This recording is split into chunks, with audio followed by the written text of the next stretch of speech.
రేపే వైకుంఠ ఏకాదశి.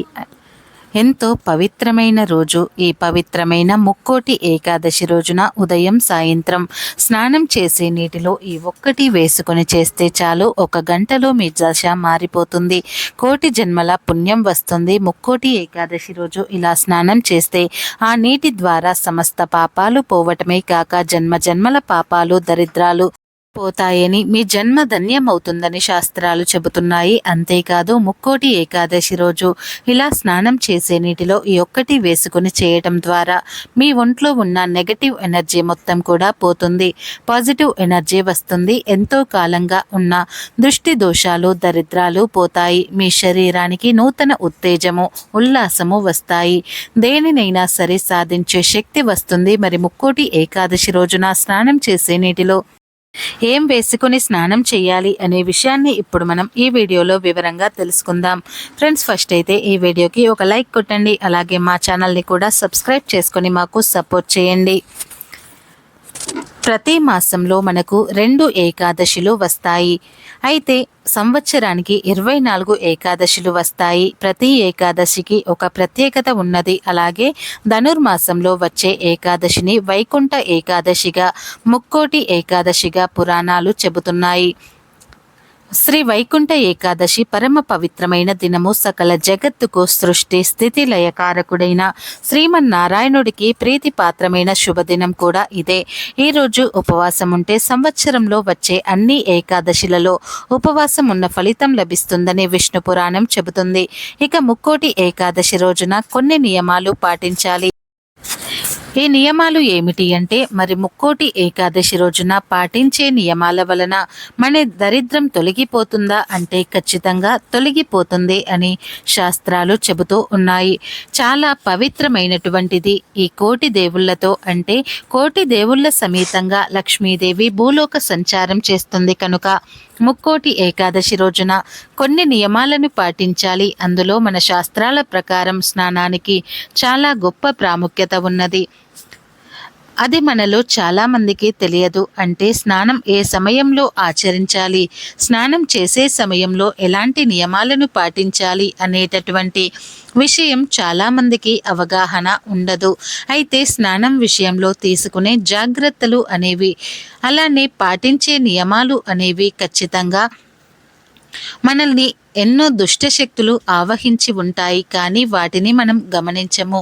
అలా ఆవహించిన దుష్ట శక్తుల ప్రభావమే మనలో చాలామందికి చాలా రకాలుగా సమస్యలను తెచ్చి పెడుతుంది.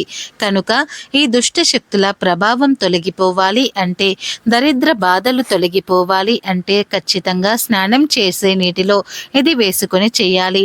ముఖ్యంగా ముక్కోటి ఏకాదశి రోజున విష్ణుమూర్తి లక్ష్మీదేవులకు చాలా ప్రీతికరమైనటువంటిది.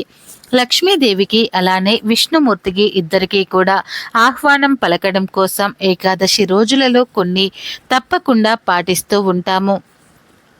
అందులో ముఖ్యంగా సూర్యుడు ఉదయించక ముందే నిద్రలేవాలి. ఏకాదశి రోజుల్లో సూర్యోదయానికంటే ముందే నిద్రలేచి ఇంట్లో పనులన్నీ కూడా పూర్తి చేసుకోవాలి. ముఖ్యంగా ఇళ్లను శుభ్రం చేసి నీటిలో కొద్దిగా పచ్చకర్పూరం, కొద్దిగా రాళ్ల ఉప్పును వేసి ఇల్లుని శుభ్రం చేయాలి. అంటే మన హిందూ ధర్మాల ప్రకారం చూసుకున్నట్లయితే ఏ చిన్న పండుగ ఉన్నా సరే ఇల్లు వాకిలి శుభ్రం చేసుకోవటం ఆనవాయితీ. ఎందుకు అంటే లక్ష్మీదేవి పరిశుభ్రంగా ఉన్న ఇంట్లోకే వస్తుంది అని శాస్త్రాలు చెబుతున్నాయి. ఎక్కడైతే పరిశుభ్రత సువాసన ఉంటుందో ఆ ఇంట్లో లక్ష్మీదేవి ఖచ్చితంగా కూర్చుంటుంది. కర్పూరం అనేది, పచ్చకర్పూరం చాలా మంచి సువాసనను కలిగి ఉంటుంది. ఎక్కడైతే కర్పూరం యొక్క సువాసన ఉంటుందో అక్కడ జ్యేష్ఠాదేవి అసలు ఉండదు. ఎప్పుడైతే దుర్వాసన ఉంటుందో అక్కడ మాత్రమే జ్యేష్ఠాదేవి తిష్ట వేసుకొని కూర్చుంటుంది. కనుక ఇంట్లో జ్యేష్ఠాదేవి లేకుండా లక్ష్మీదేవి ఉండాలి అంటే ఖచ్చితంగా ఇంట్లో అంటే రేపు ఏకాదశి రోజున ఇల్లు శుభ్రం చేసే నీటిలో కొద్దిగా పచ్చకర్పూరం, రాళ్ల ఉప్పును వేయాలి. మరి రాళ్ల ఉప్పు ఎందుకు అంటే కనుక రాళ్ల ఉప్పు అనేది నెగటివిటీని ఆకర్షిస్తుంది. అంతేకాదు రాళ్ల ఉప్పు శాస్త్రపరంగా, సైన్స్ పరంగా ఎంతో మంచి ప్రాధాన్యతను పొంది ఉంటుంది. రాళ్ల ఉప్పు సముద్రం నుండి వస్తుంది. అలా వచ్చిన గల్లులుప్పుకి అంటే నకారాత్మక శక్తిని లాగేసుకునేటటువంటి శక్తితో పాటు లవణం అధికంగా ఉంటుంది. సైన్స్ పరంగా చూసుకున్నా కూడా గల్లులుప్పు అనేది మనకు మేలు చేస్తుంది. మన చుట్టూ ఉండే దరిద్రాన్ని తొలగిస్తుంది. గల్లులుప్పుతో చేసేటటువంటి ప్రతి పరిహారం కూడా చాలా మంచి ఫలితాలను తెచ్చి పెడుతుంది. కనుక గల్లులుప్పుతో ఈ పరిహారం ఎవరైతే చేస్తారో, ఇల్లు తుడిచే నీటిలో గల్లులుప్పు ఎవరైతే వేస్తారో, ఇల్లు శుభ్రం చేస్తారో అక్కడ తప్పకుండా లక్ష్మీదేవి తిష్ట వేసుకొని కూర్చుంటుంది.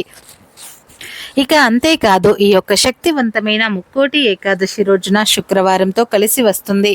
మామిడి తోరణాలను, రావి తోరణాలను కానీ కట్టాలి. రావి చెట్టు యొక్క తోరణాలను గుమ్మానికి కట్టడం వలన ఇంట్లోకి లక్ష్మీనారాయణులు ఇద్దరు కూడా ప్రవేశిస్తారు అని, ఇంట్లో సుఖశాంతులకు కానీ ధనానికి కానీ లోటు అనేది ఉండదు అని శాస్త్రం చెబుతుంది. మరి అలా ఇంట్లో ఎప్పుడు కూడా మంచి సువాసనతో, అలాగే గుమ్మం ఎప్పుడు కూడా అందంగా అలంకరణీయంగా ఉండాలి. కనుక తప్పకుండా అమ్మవారు అలానే విష్ణుమూర్తి ఇంట్లోకి అడుగు పెడతారు. ఇక రావి ఆకులు అనేవి విష్ణుమూర్తికి అత్యంత ప్రీతికరమైనటువంటివి.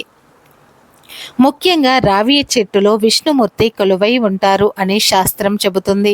కనుక రావి చెట్టు అత్యంత పవిత్రమైనటువంటిది. అంతేకాదు, రావి చెట్టులో ఎన్నో ఔషధ గుణాలు ఉన్నాయి.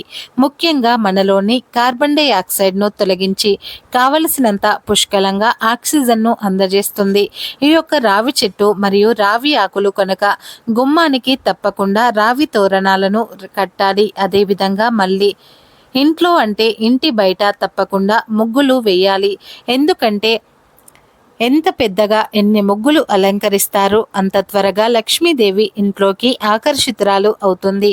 చాలామంది ఇంటి ముందు చాక్ పీస్లతో నార్మల్గా ముగ్గులు వేస్తూ ఉంటారు. కానీ అలా కాకుండా బియ్యం పిండితో ముగ్గు వేయాలి. అప్పుడు మన ఇంట్లోకి లక్ష్మీదేవి వస్తుంది. దానితో పాటు బియ్యం పిండిని చీమలు తినటం వలన మనకు ఒక మూగజీవికి ఆహారం పెట్టినట్లుగా ఉంటుంది. అందువలన మనం మూగజీవులకు ఆహారం పెట్టిన పుణ్యం అనేది రావటం వల్ల మనకు అంటే ఏవైనా దోషాలు ఉంటే కనుక అవి తొలగిపోతాయి. మూగజీవాలకే కాదు, ఎవరికి దానం చేసిన అన్నదానం, ముఖ్యంగా ఎవరికైతే ఆకలితో ఉండేవారికి కడుపు నింపుతామో అప్పుడు మనపై ఉండేటటువంటి ఎలాంటి దోషాలు అయినా సరే తొలగిపోతాయి అని శాస్త్రం చెబుతుంది. కనుక మర్చిపోకుండా ఈ యొక్క ప్రత్యేకమైనటువంటి రోజున కేవలం ఈ చిన్న అంటే నియమాలను పాటించి దీనితో పాటు ఇంటి ముందు ముగ్గులు వేసి తర్వాత తులసి కోటకు మాత్రం నీరుని పోయకూడదు. అలాగే స్నానం మాత్రం ఉదయాన్నే ఆచరించాలి. సూర్యుడు ఉదయించక ముందే వీలైతే నదీ స్నానం ఆచరించాలి. ఈరోజు నది ఏకాదశి రోజున, శుక్రవారం ఏకాదశి రోజున నదీ స్నానాన్ని ఆచరించడం వల్ల కోటి పాపాలు పోతాయి అని శాస్త్రం చెబుతుంది. ఎందుకంటే కోటి దేవుళ్లతో లక్ష్మీదేవితో పాటు ముక్కోటి దేవతలు కూడా భూలోక సంచారం చేస్తారు. కనుక ఈ సమయంలో ఎవరైతే నదీ స్నానాన్ని ఆచరిస్తారో, ముక్కోటి ఏకాదశి రోజున ఆచరించేటటువంటి పుణ్య నదీ స్నానం చాలా పవిత్రమైనది. ఎవరైతే పుణ్య నదీ స్నానాన్ని ఆచరిస్తారో వారికి తప్పకుండా కోటి పాపాలు, కోటి జన్మల దరిద్రాలు తొలగిపోయి లక్ష్మీదేవి, విష్ణుమూర్తుల అనుగ్రహంతో పాటు కోటి దేవుళ్ళ యొక్క అనుగ్రహం, దీవెనలు కూడా కలుగుతాయి అని శాస్త్రం చెబుతుంది. అందువల్ల ఏకాదశి రోజున నదీ స్నానం ఆచరించడం చాలా ఉత్తమమైనటువంటి లక్షణంగా భావించబడుతుంది. ఈ ఏకాదశి రోజున నదీ స్నానాన్ని ఆచరిస్తే తప్పకుండా మంచి ఫలితాలు కలుగుతాయి.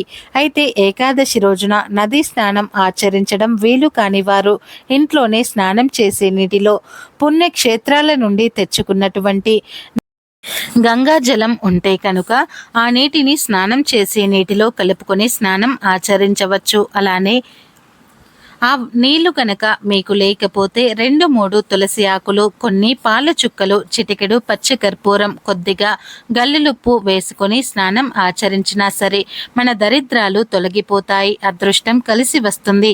మీ శరీరానికి నూతన ఉత్తేజము వస్తుంది. విపరీతమైనటువంటి రాజయోగం పడుతుంది. దరిద్ర బాధల నుండి విముక్తి తప్పకుండా లభిస్తుంది. సమస్త పాపాలు తొలగిపోతాయి. అదృష్టం తప్పకుండా కలిసి వస్తుంది. కనుక ఈ పవిత్రమైనటువంటి రోజున ఎవరైతే స్నానం చేసే నీటిలో ఇవి కలుపుకొని స్నానం చేస్తారో వారికి ఉండే పాపాలు, దరిద్రాలు, దోషాలు తొలగిపోయి వారి ఆరోగ్యం బాగుంటుంది. భర్త ఆరోగ్యంతో బాగా సంపాదిస్తారు. ప్రతి స్త్రీకి కూడా సంపద కన్నా ముఖ్యమైనటువంటిది తమ మాంగళ్యం అని భావిస్తుంటుంది. తమ మాంగళ్యం బాగుంటేనే తమ సంతోషంగా ఉంటాము అనుకుంటారు. మాంగళ్యంతో పాటు తమ సంతానం బాగుండాలి అని, సంపద పెరగాలి అని లక్ష్మీదేవికి ఎన్నో పూజలు చేస్తూ ఉంటారు. ఎన్నో వ్రతాలు చేస్తూ ఉంటారు. నోములు నోస్తూ ఉంటారు. అలాంటి సమయంలో అవన్నీ కూడా కోరికలు తీరాలి అన్నా, మనం కోరుకున్నటువంటి జీవితం మనకు ఉండాలి అన్నా తప్పకుండా మనకు ఉన్న దృష్టి ఉండకూడదు. నరదృష్టి తొలగిపోవాలి. నరదృష్టి తొలగిపోవాలి అంటే మర్చిపోకుండా ఏకాదశి రోజున ఖచ్చితంగా స్నానం చేసే నీటిలో ఇవి వేసుకొని చేస్తే కనుక మనపై ఉండే దిష్టి దోషాలు అన్నీ కూడా తొలగిపోతాయి. నకారాత్మక శక్తులు తొలగిపోతాయి.